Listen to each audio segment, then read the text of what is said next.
हम लोग पढ़ रहे थे कस्टमर लॉयल्टी के बारे में। हमने इसके दो पर्सपेक्टिव पढ़ लिए थे कस्टमर लॉयल्टी के।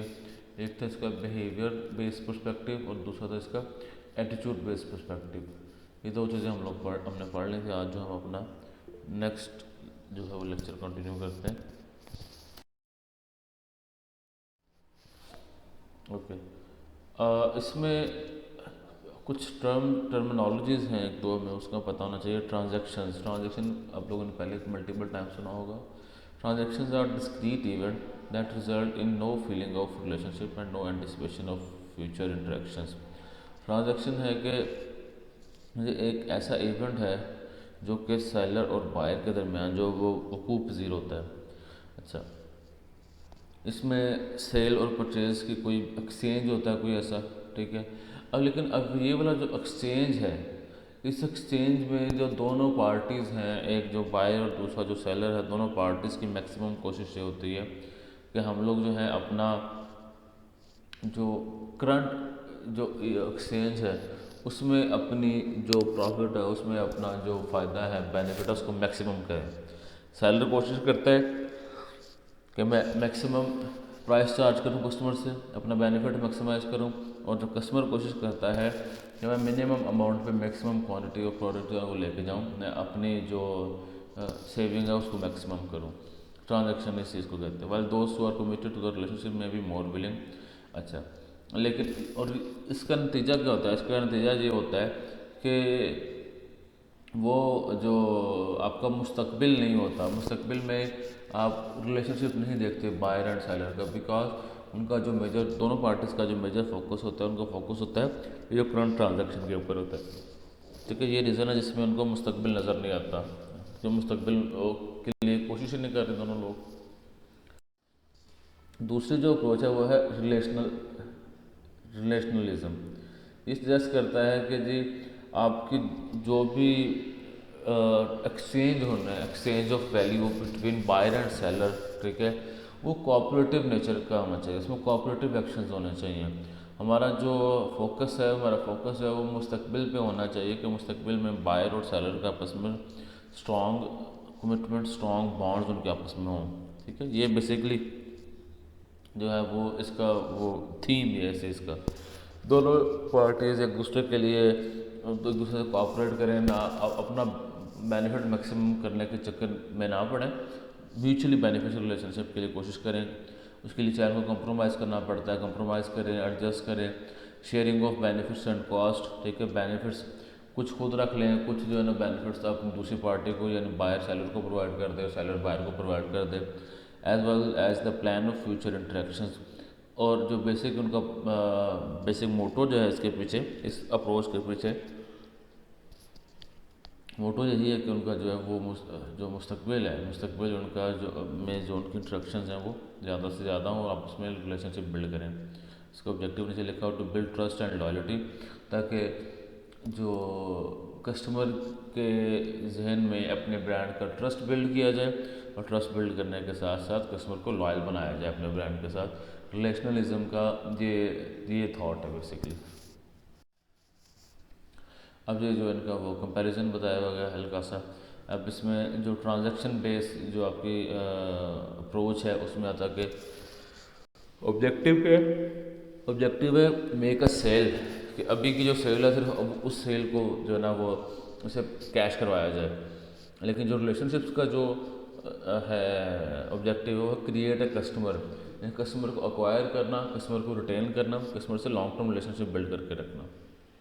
करेक्टरिस्टिक्स एनानिमिटी, एनानिमिटी का मतलब होता है कि जी जो है ऐसा बंदा जिसको आप रिकग्नाइज नहीं कर सकते, जिसको आप जो ना याद नहीं कर सकते, रिकॉल नहीं कर सकते, जो है ना जिसकी आइडेंटिटी छुपी हो। यानी कि अगर हमारा जो कस्टमर है, कस्टमर से हमारा बेसिक जो ऑब्जेक्टिव है, ऑब्जेक्टिव ये है कि अपने करंट ट्रांजैक्शन पे फोकस करें और मुस्तकबिल पे फोकस ना करें, मुस्तकबिल के रिलेशनशिप पे, तो हमें इस कस्टमर की आइडेंटिटी को जो है ना वो मैनेज करने का, कस्टमर का नाम याद रखने का, कस्टमर का जो है ना एड्रेस याद रखने का हमें इसकी ज़रूरत कोई नहीं है। इसको बोलते हैं एनोनिमिटी। लेकिन जो रिलेशनशिप ओरिएंटेड अप्रोच है वो ये कहती है कि जी इंटरडिपेंडेंस,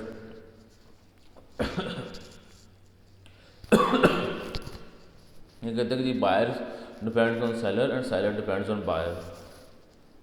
अब आ जाते हैं कि जी क्राइटेरिया फॉर सक्सेस। दोनों अप्रोचेज़ में सक्सेस का क्राइटेरिया क्या है। जो आपकी ट्रांजैक्शन बेस्ड अप्रोच है वो कहते हैं कि जी आपकी कामयाबी यही है कि आप लोग मैक्सिमम वॉल्यूम इस ट्रांजैक्शन में निकालें, मैक्सिमम प्राइस चार्ज करें और नए से नए कस्टमर एक्वायर करें। लेकिन जो रिलेशनशिप ओरिएंटेड है वहाँ पे उनकी जो अप्रोच है वो कहते हैं जी वैल्यू इन्हांसमेंट और रिपीट एक्सचेंज। वैल्यू इन्हांसमेंट से मुराद कस्टमर के लिए भी आप वैल्यू को इन्हांस करें, अपने लिए भी वैल्यू को इन्हांस करें, ठीक है। और ये तभी हो सकता है जब आप दोनों का आपस में लॉन्ग टर्म रिलेशनशिप होगा। और रिपीट एक्सचेंज जो है, रिपीट ट्रांजैक्शन जो है, इसमें फोकस किया जाए, कस्टमर को इसकी तरफ लाया जाए, इस चीज़ की अटैम्प्ट की जाए। अच्छा, अब है इंटरेक्शन टोन। इंटरेक्शन का टोन ये है कि जी सेल एज ए कंक्वेस्ट, ठीक है, डिस्क्रीट इवेंट है कि जी कहते हैं कि जी अगर आप जो है एक इस ट्रांजैक्शन में अपना फ़ायदा मैक्सिमम कर लेते हैं तो ये आपकी जीत है, ये इसका बेसिक टोन है इसकी। लेकिन जो रिलेशनशिप है उनकी टोन क्या है, वो कहते हैं जी sale as an agreement and continuing process. Basically transaction में कहते हैं कि अगर आपने ये एक एक्सचेंज कर लिया तो इसका मतलब है कि जी आपने अपना पर्पस पूरा कर लिया। लेकिन रिलेशनशिप ये नहीं कहता, रिलेशनशिप ये कहता है कि जी सेल बेसिकली एक एग्रीमेंट है कि जी हमने ये जो प्रोसेस है आपस में एक्सचेंज का, हमने इसको कंटिन्यू रखना है हमने आपस में।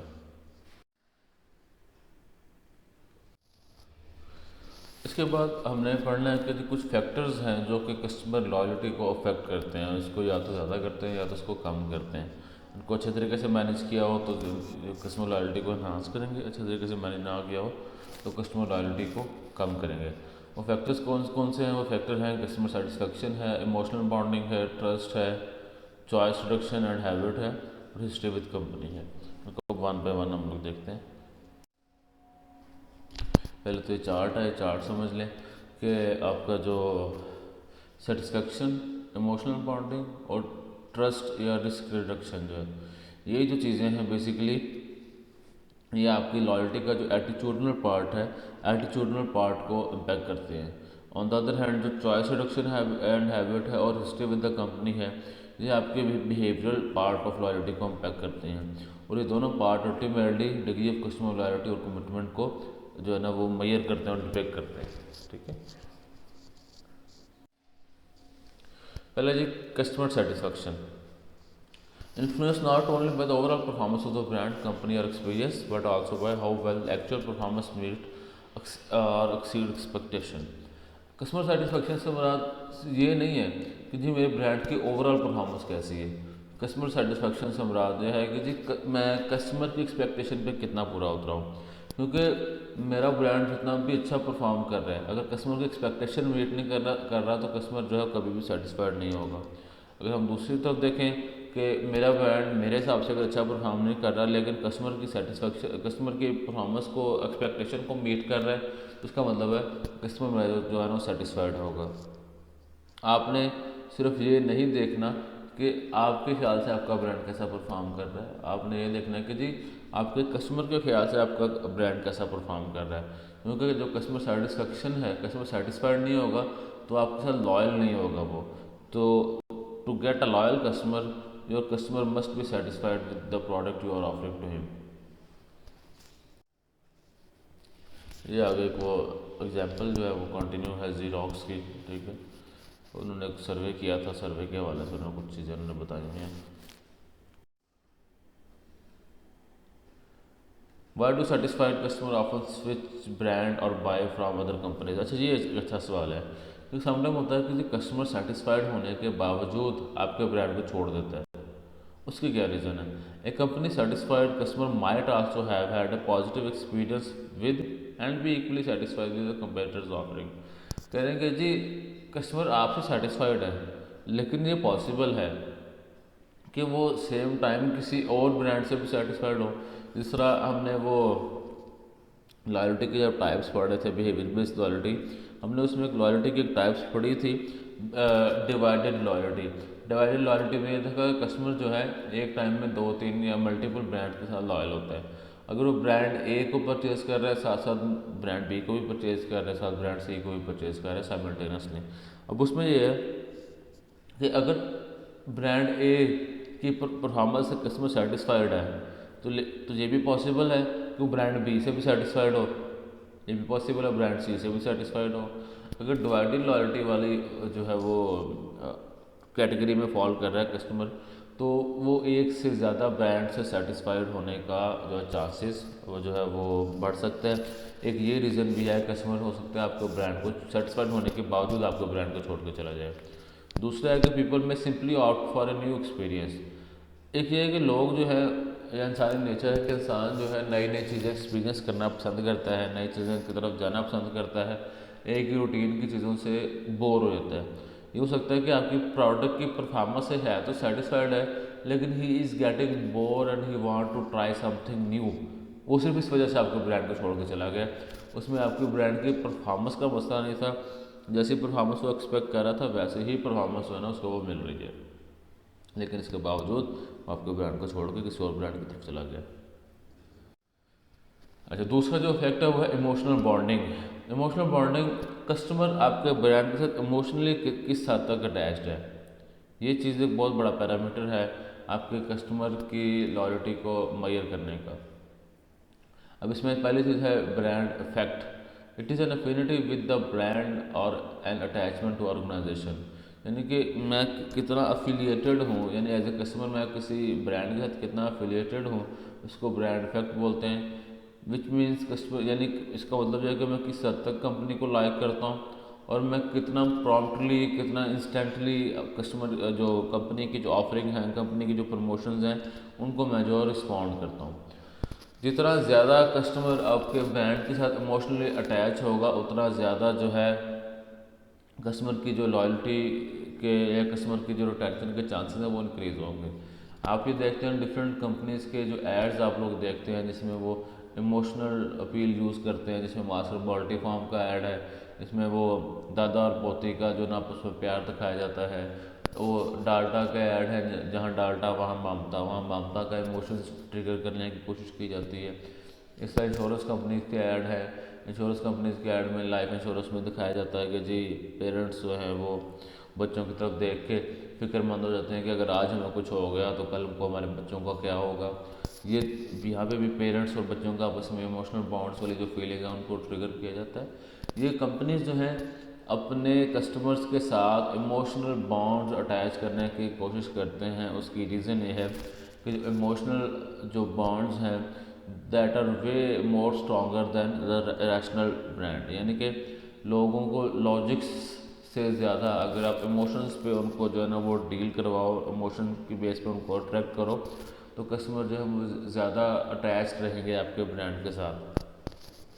इमोशनल बॉन्डिंग इसलिए बहुत ज़्यादा ज़रूरी है। इसकी एक और भी एग्जांपल इसमें ये मिल जाती है कि अगर आपकी फॉर एग्जांपल कोई एक रेस्टोरेंट है, रेस्टोरेंट के पास डाटा है कि आपकी जो आपका बच्चे की बर्थडे कब है, तो जिस दिन आपके बच्चे की बर्थडे हो उससे एक आधा दिन पहले वो आपको ऑफ़र करें कि आपके बच्चे की कल बर्थडे है, आप वो बर्थडे हमारे पास आके सेलिब्रेट करें, हम आपको इस पर स्पेशल कोई डिस्काउंट दे देंगे या कोई गिफ्ट वाउचर आपको हम दे देंगे वगैरह वगैरह।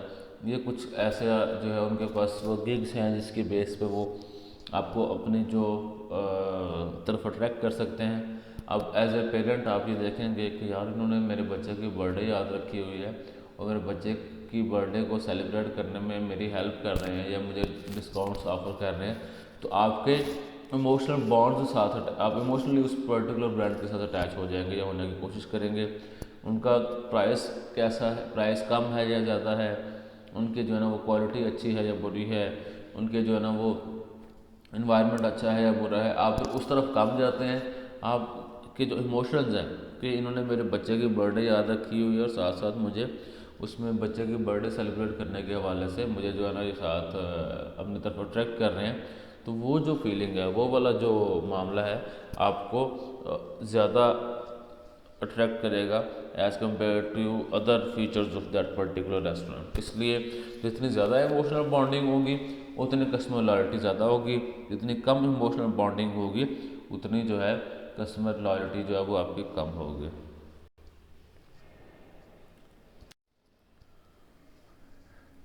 ये वो चीज़ लिखी हुई है जो मैंने पहले बताई है कि customer relationship management must reach beyond the idea of rational consumers. यानी कि आपने कस्टमर्स को लॉजिक से आगे लेके जाना है। लॉजिक यानी कि फ़ायदे नुकसान प्लस माइनस की मद में आपने जो है ना वो उससे आगे लेके जाना है। कस्टमर को इमोशनली अटैच करना है अपने ब्रांड के साथ। और इसकी स्टोरी पीछे वही जो मैं अभी आपको बता चुका हूँ मैं।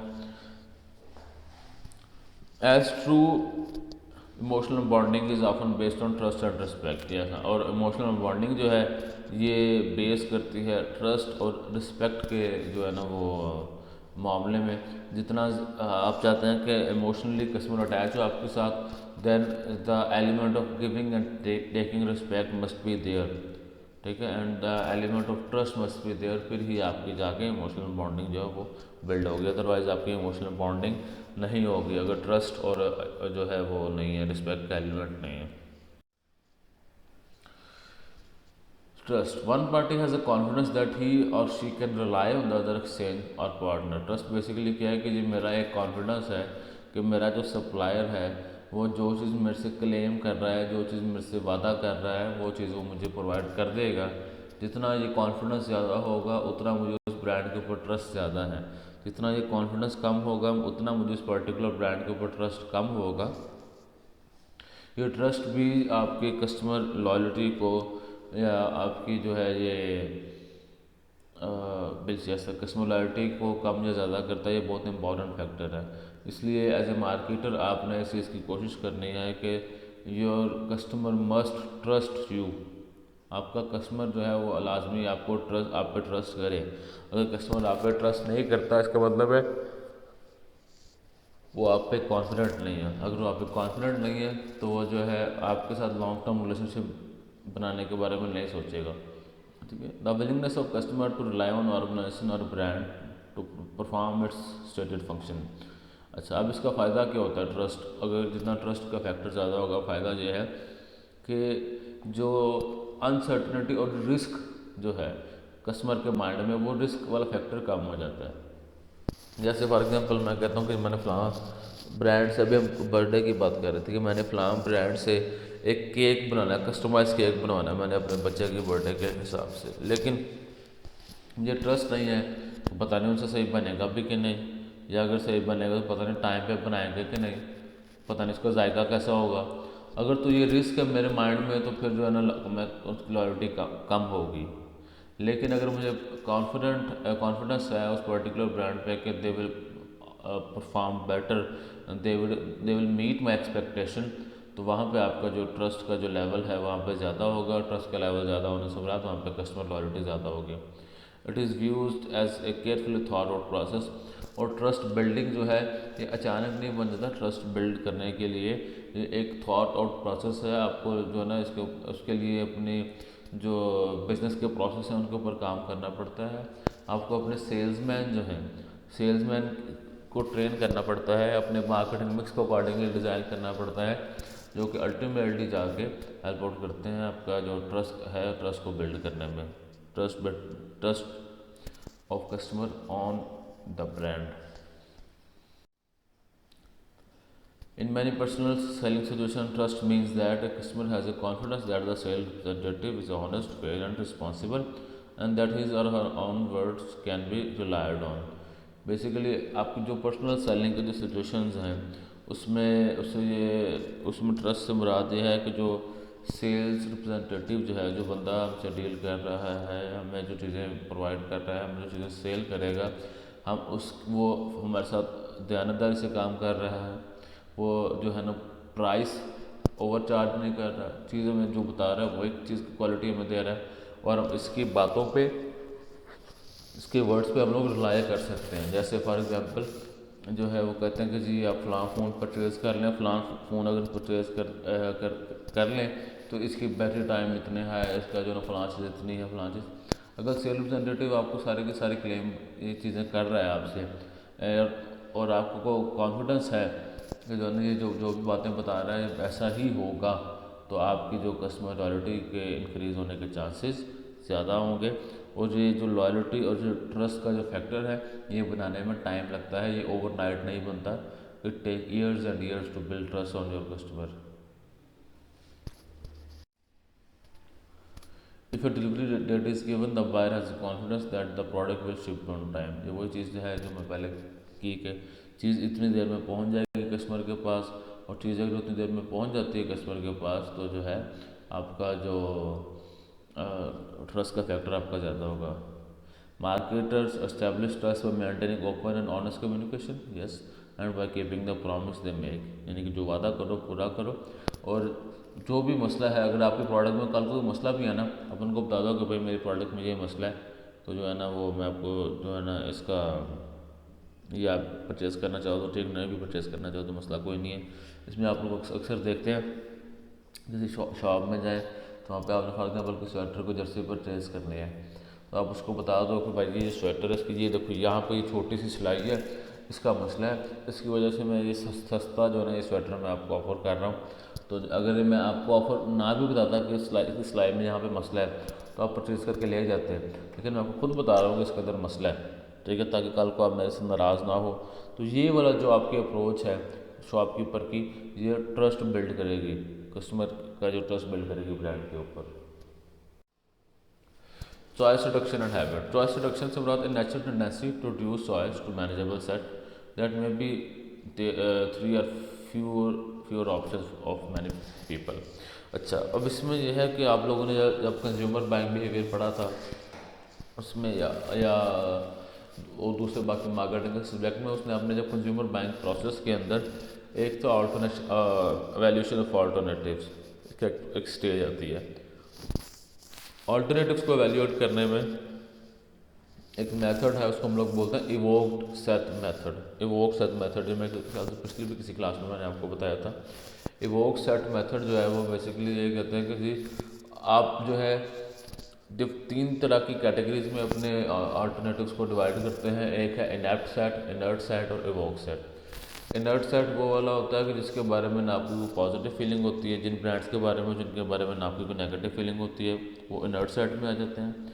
और वो वाले ब्रांड जिनके बारे में आपकी कोई नेगेटिव फीलिंग होती है बेस्ड ऑन पास्ट एक्सपीरियंस, उनका इनएप्ट सेट में आ जाते हैं। और आपके इनर्ट आपके जो है इवोक सेट में वो वाले ब्रांड आ जाते हैं जिनके बारे में आपकी कोई ना कोई पॉजिटिव फीलिंग होती है, वो आपके इवोक सेट मेथड में आ जाते हैं।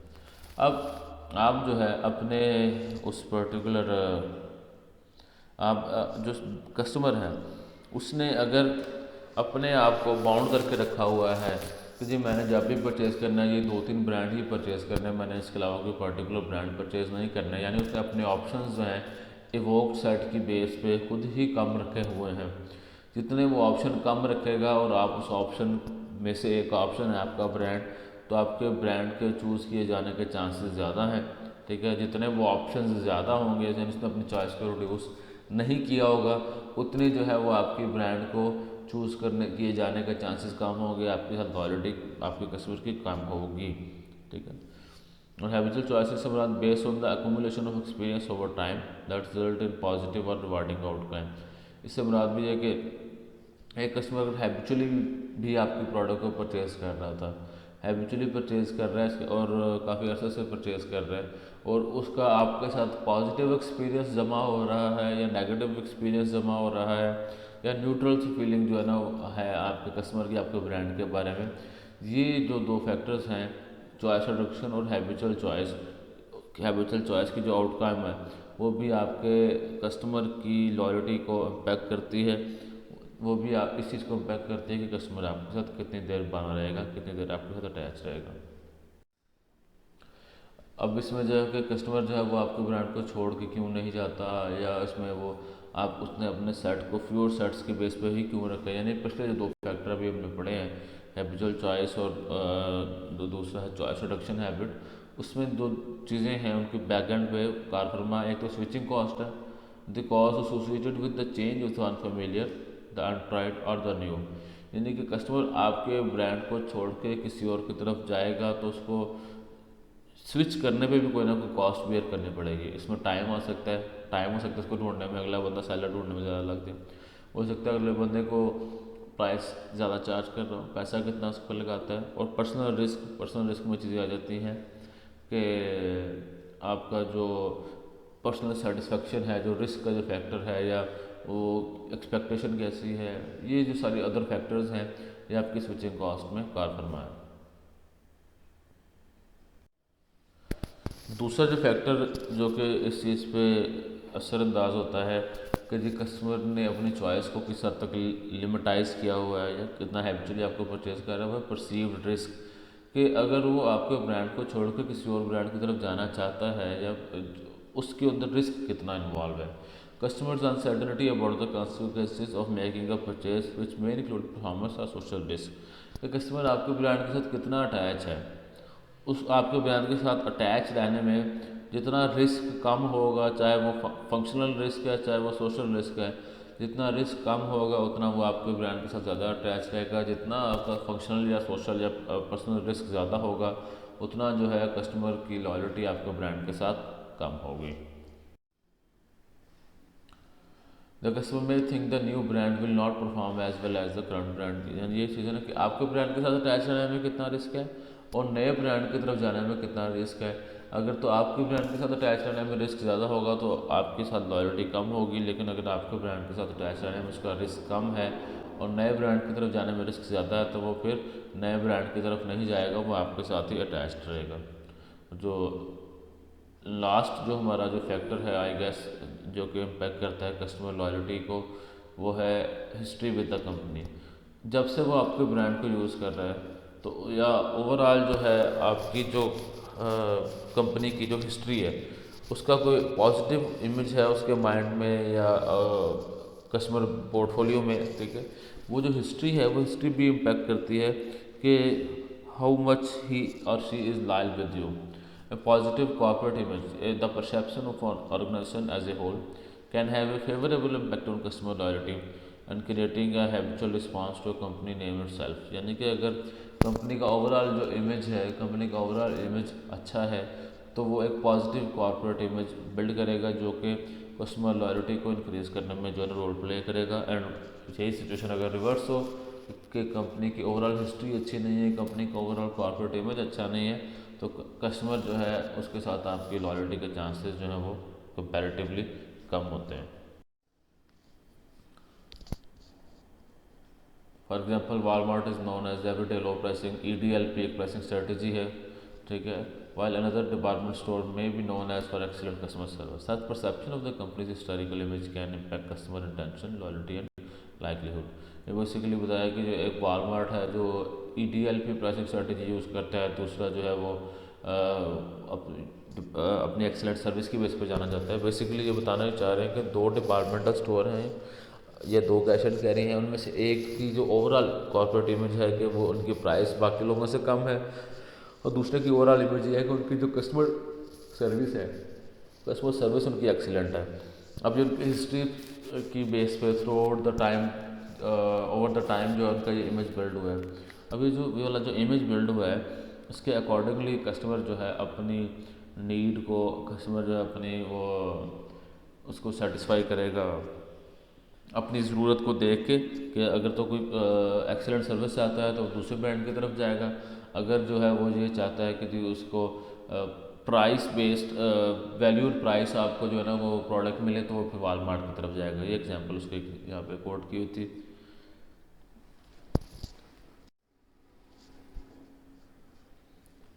और ये इसी से आगे इंटर जनरेशन इन्फ्लुएंस है, इसी का आगे पार्ट है हिस्ट्री की। अगर बात करें within families transmission of information beliefs and resources from one generation to another.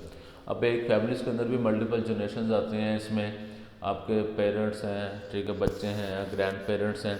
अब एक पेरेंट्स से उनके बच्चों की तरफ कौन से बिलीफ ट्रांसफर हुए हैं, ये जो बिलीफ ट्रांसफ़र हुए हैं ये भी आपकी हिस्ट्री ऑफ कंपनी से लिंक करते हैं और ये भी कस्टमर लॉयल्टी को इम्पैक्ट करते हैं। जैसे नीचे यहाँ पे एग्जांपल लिखी हुई है कि अगर एक एक बच्चा देखता था कि मेरे अब्बा जी जब भी कोई गाड़ी परचेज़ करते थे तो वो फलां कंपनी की गाड़ी परचेज़ करते थे, तो कल को जब वो बच्चा बड़ा हो जाएगा तो देयर आर चांसेस कि वो भी उसी कंपनी की गाड़ी परचेज़ करेगा। क्यों? क्योंकि उसने वो देखा कि मेरे पेरेंट्स इस पर्टिकुलर प्रोडक्ट से सेटिस्फाइड थे, इस पर्टिकुलर ब्रांड से सेटिस्फाइड थे, तो अगर मैंने भी अपनी कोई गाड़ी परचेज़ करनी है तो मैं फलां ब्रांड को ही परचेज़ करूँगा, क्योंकि उनकी फैमिली की जो हिस्ट्री है उस कंपनी के साथ, वो उनकी हिस्ट्री अच्छी है उस कंपनी की फैमिली के साथ, तो based on that history customer loyalty would be strengthen और अगर तो उनकी जो है वो हिस्ट्री, कंपनी की हिस्ट्री अच्छी नहीं है उस फैमिली के साथ, तो वो जो है ना उस पर्टिकुलर ब्रांड को ट्राई नहीं करेगा।